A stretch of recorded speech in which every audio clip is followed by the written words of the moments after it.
अस्सलाम वालेकुम व्यूअर्स, उम्मीद करती हूँ कि आप सब खैरियत से होंगे। अल हसन एकेडमी के साथ राबिया हसन के साथ।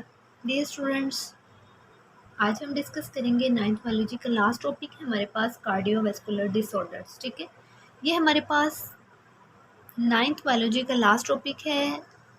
काफ़ी दिनों से हमने कोई लॉन्ग वीडियो अपलोड नहीं की, उसके कुछ इश्यूज़ थे। सो माज़रत के साथ कि आप लोगों के साथ हमने अपनी कोई लॉन्ग वीडियो शेयर नहीं की। तो डियर स्टूडेंट्स, आज हम डिस्कस करेंगे कार्डियोवैस्कुलर डिसऑर्डर्स। ये कार्डियोवैस्कुलर डिसऑर्डर्स बेसिकली इसमें हम कुछ ऐसे डिजीज़ के बारे में डिस्कस करेंगे जो कि हार्ट और ब्लड वेसल से रिलेटेड है। ऐसी डिसीज़ जिसमें हम दिल की या ब्लड वेसल्स की बीमारियों को डिस्कस करते हैं ना, ये हम बेसिकली इनको कार्डियोवैस्कुलर डिसऑर्डर्स कहते हैं। कार्डियो का मतलब होता है हार्ट एंड वेस्कुलर डिजीज़ मतलब कि जो वेसल्स की डिजीज़ हैं, ब्लड वेसल्स की। ठीक है, तो कलेक्टिवली हम इनको कार्डियोवैस्कुलर डिसऑर्डर्स कहेंगे जिसमें हार्ट और ब्लड वेसल्स की डिजीज़ शामिल होंगी। ऐसी डिजीज़ में जो काजेज़ होते हैं, मैकेनिज़्म होता है और इन डिजीज़ का जो ट्रीटमेंट होता है ना, वो अप्रोक्सीमेटली इनका सेम ही होता है। ठीक है, क्योंकि इनके काजेज़ भी सेम होते हैं, मैकेनिज़्म जो इनके अंदर होता है वो भी सेम होता है और तकरीबन इनका ट्रीटमेंट भी एक जैसा ही होता है। तो सबसे पहले तो मैं आप लोगों को ये बता दूं कि जो हमारे पास बेसिक और रिस्क फैक्टर्स हैं जो कि कार्डियोवैस्कुलर डिसऑर्डर्स जिनकी वजह से होते हैं, वो कौन कौन से हैं। तो जी, यहाँ पे बहुत ज़्यादा वो फैक्टर्स हैं, वो रिस्क हैं जिनकी वजह से कार्डियोवैस्कुलर डिसऑर्डर्स होती हैं, जिनमें हम सबसे पहले देखेंगे कि एडवांस्ड एज हमारे पास बहुत ज़्यादा मैटर करती है। Diabetes, high blood pressure, high blood concentration of low density lipids जैसे कि कोलेस्ट्रॉल वगैरह। ठीक है, triglycerides, tobacco smoking, high blood pressure जिसको हम हाइपरटेंशन कहते हैं, ओबेसिटी, मोटापा एंड सेडेंट्री लाइफस्टाइल वगैरह। ठीक है, तो ये हमारे पास बेसिकली रिस्क फैक्टर्स हैं जो कि कार्डियोवैस्कुलर डिसऑर्डर्स को जिनकी वजह से कार्डियोवैस्कुलर डिसऑर्डर्स होते हैं। तो dear students, first of all हम इसमें जो मेन पॉइंट है उसको देखते हैं। तो फर्स्ट ऑफ ऑल ये है जी एथेरोस्क्लेरोसिस और आर्टियोस्क्लेरोसिस। आर्ट्रियोस्क्लेरोसिस, ठीक है, एथेरोस्क्लेरोसिस एंड आर्ट्रियोस्क्लेरोसिस, ये दो बेसिक डिजीज़ हैं जिसमें हम पढ़ेंगे कि हमारे पास किस तरह से जो कार्डियोवैस्कुलर डिसऑर्डर्स हैं वो किस तरह से इनमें आते हैं, किस तरह से इनकी वजह से हमारे पास जो हैं वो दिल की बीमारियां बनती हैं। तो फर्स्ट ऑफ ऑल आप लोगों को ये बता दूं कि ये दोनों के दोनों जो डिजीज़ जो मैंने आपके सामने नाम लिए ना, एथेरोस्क्लेरोसिस और आर्ट्रियोस्क्लेरोसिस, ये बेसिकली आर्टरीज के डिजीज़ हैं। ठीक है, ऐसे डिजीज़ हैं जो कि आर्टरीज में होती हैं, हमारी ब्लड वेसल्स में होती हैं, और आपको पता है कि artery is the main blood vessel. ठीक है, ये डिजीज़ इस तरह की जो डिजीज़ होती हैं ना, एथेरोस्क्लेरोसिस और आर्ट्रियोस्क्लेरोसिस, ये डेफिनेटली हार्ट डिजीज़ की तरफ लेके जाती हैं। तो एथेरोस्क्लेरोसिस जिसको हम बहुत आसानी से हम आप ये कहें कि समझने के लिए हम इसको ये कह सकते हैं कि आर्टरीज़ का तंग होना, नैरोइंग ऑफ आर्टरीज़। ठीक है, जब हमारी आर्टरीज़ तंग होती हैं ना, तो उसकी वजह से हमारे पास एथेरोस्क्लेरोसिस की डिजीज़ हो जाती है। अब आर्टरीज़ किस तरह से तंग होती हैं इसको भी हम देखते हैं। बेसिकली ये एक बहुत ही सीवियर और क्रोनिक डिजीज़ है जिसमें क्या होता है, हमारी जो आर्टरीज़ है ना उसके अंदर कुछ फैटी मटेरियल्स जैसे कि कोलेस्ट्रॉल और फिब्रिन वगैरह जो हैं हमारी आर्टरीज़ के अंदर अक्यूमुलेट हो जाते हैं, जमा हो जाते हैं। इस कंडीशन में क्या होता है, ये कंडीशन पहले तो बहुत ज़्यादा सीवियर होता है। ठीक है, आर्टरीज़ के अंदर जब फैटी मटेरियल जैसे कि कोलेस्ट्रॉल, फिब्रिन वगैरह इकट्ठे हो जाते हैं, अक्यूमुलेट हो जाते हैं, जमा हो जाते हैं, तो डेफिनेटली क्या होगा कि जो आर्टरीज हैं हमारे पास, ना तो वो अच्छे तरीके से एक्सपेंड हो सकती हैं और ना ही वो कंट्रैक्ट हो सकती हैं। ठीक है, मतलब कि उनके अंदर जो ब्लड है वो ना तो अच्छे तरीके से मूव कर पाएगा, ना वो एक्सपेंड होंगी, ना वो कंट्रैक्ट होंगी। तो इसका सबसे बड़ा जो नुकसान है वो ये होगा कि ब्लड जो है उसको मूव करने के लिए बहुत ज़्यादा मुश्किलात का सामना करना पड़ेगा। ठीक है, डिफ़िकल्टी होगी to move blood through arteries. Accumulation जो है हमारे पास कोलेस्ट्रॉल की, बेसिकली ये प्राइम कंट्रीब्यूटर है हमारे पास एथेरोस्क्लेरोसिस का। ठीक है, मतलब कि एथेरोस्क्लेरोसिस जो स्टार्ट होता है ना, वो स्टार्ट ही तब होता है जब हमारे पास आर्टरीज के अंदर अक्यूमुलेट होना स्टार्ट हो जाते हैं कोलेस्ट्रॉल, फिब्रिन वगैरह। ठीक है, इसकी वजह से क्या होता है, मल्टीपल डेपोजिट हमारे पास जब आर्टरीज के अंदर मल्टीप्लिकेशन मतलब कि ज़्यादा जो है कोलेस्ट्रॉल वगैरह जमा हो जाते हैं, तो ये एक प्लॉक का मतलब होता है एक रुकावट बना देते हैं, ठीक है, आर्टरीज के अंदर, जिसकी वजह से क्या होता है, ब्लड मूव नहीं कर पाता। क्लॉट बेसिकली हमारे पास ये एक ब्लड क्लॉट की फॉर्म होता है। अगर तो ये ब्लड क्लॉट की फॉर्म है, मतलब कि एक हमारे पास लोथड़े की शक्ल में सामने आता है ब्लड आर्टरीज में अगर ये एक लोथड़े की शक्ल में है, क्लॉट्स की शक्ल में है, तो इन क्लॉट्स को हम थ्रोम्बस कहेंगे, ठीक है। अगर यही थ्रोम्बस जो है डिसलॉक्ड हो जाए, मतलब कि अलग हो जाए, और ये फ्रीली फ्लॉट करना स्टार्ट कर दे हमारे पास ब्लड के अंदर या आर्टरीज के अंदर, तो इसको हम क्या कहेंगे, इस थ्रोम्बस को हम एम्बोलस कहेंगे। क्लियर है। ये आप लोगों के पास शॉर्ट क्वेश्चन भी आ सकता है जिसमें आप लोगों ने ये देखना है कि प्लॉक क्या होता है, थ्रोम्बस क्या होता है और एम्बुलस क्या होता है, एम्बुलस, ठीक है। प्लॉक वो होता है कि अगर तो ब्लड जो है वो क्लॉट की फॉर्म में हमारी आर्टरीज में कलेक्ट होना स्टार्ट हो जाए, दैट इज़ प्लॉक। अगर ये प्लॉक ब्लड क्लॉट की शक्ल में है तो इसको थ्रोम्बस कहेंगे विद इन द आर्टरीज। और अगर ये थ्रोम्बस डिसलॉक्ड हो जाए, मतलब कि आज़ाद हो जाए और फ्रीली मूव करना स्टार्ट कर दे ब्लड वेजल्स के अंदर, तो इसको अब हम थ्रोम्बस नहीं बल्कि एम्बोलस कहेंगे, ठीक है। आर्टरियोस्क्लेरोसिस ये जनरल टर्म है जिसको हम डिस्क्राइब करते हैं ये कहने के लिए कि अगर हमारी आर्टरीज हार्ड हो जाए, मतलब कि हार्डनिंग ऑफ आर्टरीज क्या कहलाता है, आर्टरियोस्क्लेरोसिस कहलाता है। ये तब होता है जब हमारे पास हमारी आर्टरीज की वाल के अंदर कैल्शियम डिपॉजिट होना स्टार्ट हो जाता है। इसकी वजह से क्या होता है, एथेरोस्क्लेरोसिस जो है वो बहुत ज़्यादा स्वीयर हो जाता है। It can happen when atherosclerosis is severe, ठीक है। जब हमारे पास एथेरोस्क्लेरोसिस की डिजीज़ जो है वो बहुत ज़्यादा स्वीयर हो जाएगी, उसी की वजह से आर्टरियोस्क्लेरोसिस भी होना स्टार्ट हो जाएंगी।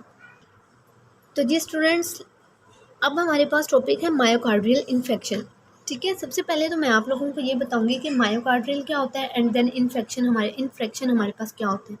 तो डियर स्टूडेंट्स, अगर हम मायोकार्डियल इन्फेक्शन की बात करें तो ये हमारे पास दो लफ्ज़ों से डिराइव्ड हुआ है, मायोकार्डियम और इन्फेक्शन। मायोकार्डियम का मतलब होता है हार्ट के मसल्स, ठीक है, और इन्फेक्शन का मतलब होता है टिश्यूज़ की डेथ होना, ठीक है। मतलब कि हमारे दिल के टिश्यूज़ की जब डेथ होती है ना, तो that is involve in myocardial infection. ये मोस्ट कॉमनली अगर हम इसको कहें कि मायोकार्डियल इन्फेक्शन इतना कॉमन नेम नहीं है, अगर हम इसको कॉमन नेम की तरफ लेके चलें तो हम इसको सिंपल वर्ड्स में हार्ट अटैक बोल सकते हैं, ठीक है।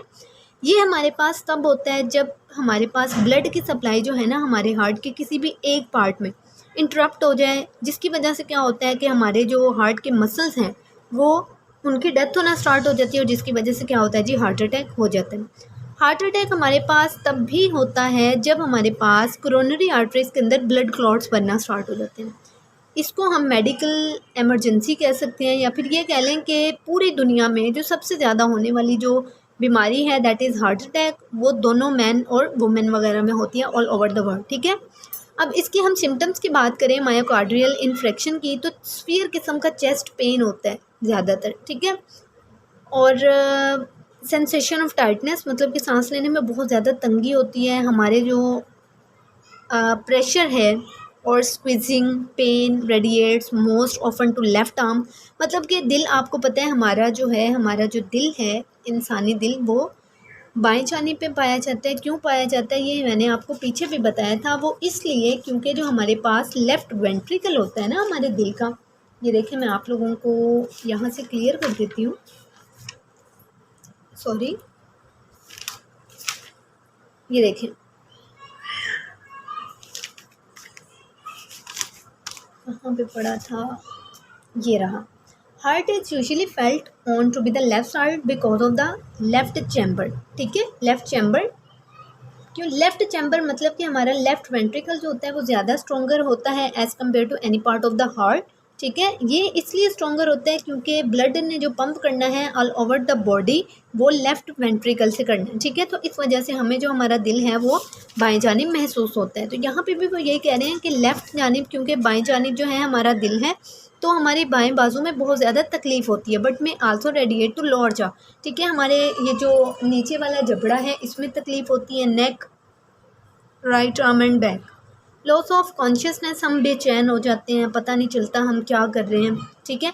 और इवन इससे क्या होता है, सडन डेथ भी हो सकती है मायोकार्डियल इन्फेक्शन की वजह से। जब हमारी जो हार्ट के मसल्स हैं वो एकदम से रप्चर होते हैं, फटते हैं, या उनकी डेथ होती है, तो उसकी वजह से क्या होता है, अचानक जो है वो किसी भी इंसान की डेथ हो सकती है। ठीक है, यहाँ पे हम देखते हैं अगर हम इसको इमीडिएटली ट्रीट इसको करना चाहें तो सस्पेक्टेड जो एक्यूट मायोकार्डियल इन्फेक्शंस जिनमें हम कहें कि हम ऑक्सीजन सप्लाई करते हैं, एस्पिरिन वगैरह देते हैं, ठीक है, और सिबलिंगुअल टैबलेट जो होती है ग्लाइसराइल ट्राइनाइट्रेट वगैरह का यूज़ करते हैं इनके ट्रीटमेंट के लिए। आप लोगों को मैं यहाँ पे एक बात बताती चलूँ कि जो अगर हम इनका इमीडिएट ट्रीटमेंट कर रहे हैं ना, तो इमीडिएट ट्रीटमेंट के अंदर ये भी आता है, बाज़ लोग ये कहते हैं कि जी एस्प्रिन की जो गोली है ना वो इनकी ज़बान के नीचे रख दें, इससे क्या होगा, इनका जो ब्लड प्रेशर है वो नॉर्मल भी हो जाएगा। और दूसरी बात ये कहते हैं कि हार्ट अटैक जो है ना वो ब्लड जब हमारा थिक हो जाता है ना तो उसकी वजह से भी होता है। ठीक है, तो जो एस्प्रिन वगैरह जैसे ये टैबलेट्स हैं ना, ग्लाइसराइल ट्राइनाइट्राइट वगैरह, ये क्या करते हैं, हमारे ब्लड को थिक से क्या करती हैं, थिन करती हैं, पतला करती हैं, जिसकी वजह से ये जो है ना हमारे पास हार्ट अटैक, मतलब कि ये कह लें कि आप इसको हम ट्रीट कर सकते हैं। मोस्ट केसेस जो हैं मायोकार्डियल इन्फेक्शन के, इनको हम एंजियोप्लास्टी के ज़रिए भी, मतलब कि ये हमारे पास एक मेडिकल वाइडनिंग होती है, मेडिकल एक हमारे पास ट्रीटमेंट है जिसमें क्या करते हैं, हम ब्लड वेजल्स को मेडिकली क्या करते हैं, वाइड करने की कोशिश करते हैं। जो नैरो हमारे पास आर्टरीज हुई होती हैं उनको हम खुला करते हैं। ठीक है, और या फिर आप ये कह लें कि एंजियोप्लास्टी नंबर 1 एक इसका हल है, और दूसरा है बाईपास सर्जरी। ठीक है, ये एक ऐसी सर्जरी होती है जिसमें हम आर्टरीज और वेन्स वगैरह को क्या करते हैं, from elsewhere in the patient's body are grafted to the coronary arteries to improve the blood supply to heart muscles. मतलब कि ब्लड जो सप्लाई है हमारे हार्ट के मसल्स में, उनको हम क्या करते हैं, आर्टरीज और वेन्स में बाईपास सर्जरी के ज़रिए कि ब्लड का जो प्रेशर है, ब्लड का जो फ्लो है वो नॉर्मल हो सके। ठीक है, तो ये हमारे पास इमीडिएट ट्रीटमेंट है जिसमें हमने पढ़ा कि आप क्विकली क्या करें, ऑक्सीजन सप्लाई करें, एस्पिरिन टैबलेट का यूज़ करें, सिबलिंगुअल टैबलेट जैसे कि ग्लाइसराइल ट्राइनाइट्रेट वगैरह। और अगर हम इसको मायोकार्डियल इन्फेक्शन को ट्रीट करते हैं तो एंजियोप्लास्टी और बाईपास सर्जरी वगैरह से।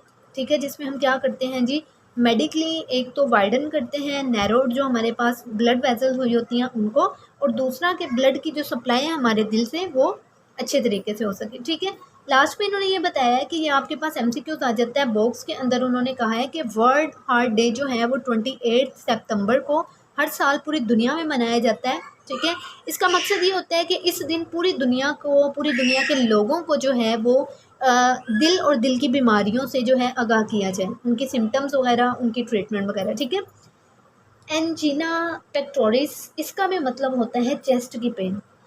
बेसिकली ये सेम एज इट इज़ ऐसी पेन होती है जैसे हार्ट अटैक में हो रही होती है, लेकिन उतनी सीवियर नहीं होती। ठीक है, होती सेम एज इट इज़ वैसे ही है, लेफ़्ट साइड पे होती है, दिल वाली साइड पे होती है, लेफ़्ट बाजू में होती है हमारे। ठीक है, लेकिन इतनी सीवियर नहीं होती जैसे हार्ट अटैक की पेन होती है। तो एंजीना पेक्टोरिस ये बेसिकली हमारे पास क्या है, ये हमारे पास चेस्ट पेन है। ठीक है, इसमें क्या होता है, ये हमें बेसिकली ये एक वार्निंग साइन होता है कि जो ब्लड की सप्लाई है ना हमारे हार्ट के मसल्स तक वो सफिशेंट नहीं है, बल्कि जो स्टोरेज है वो इनफ भी नहीं है। इसलिए क्या होता है जी, टिश्यूज़ जो हैं हमारे पास ब्लड के वो हार्ट के वो उनकी क्या हो रही है, डेथ हो रही है। तो ये हमारे पास एक वार्निंग साइन होता है एंजीना पेक्टोरिस जो कि चेस्ट की पेन है। ठीक है, तो डियर स्टूडेंट्स ये था हमारा आज का टॉपिक। आई होप सो आप लोगों को क्लियर हुआ होगा, और बहुत शुक्रिया आपका, आप लोगों ने 1000 सब्सक्राइबर करवाए। और दुआओं में याद रखिएगा। फ़ी अमानिल्लाह, अपना बहुत सारा ख्याल रखिएगा। अल्लाह हाफ़िज़।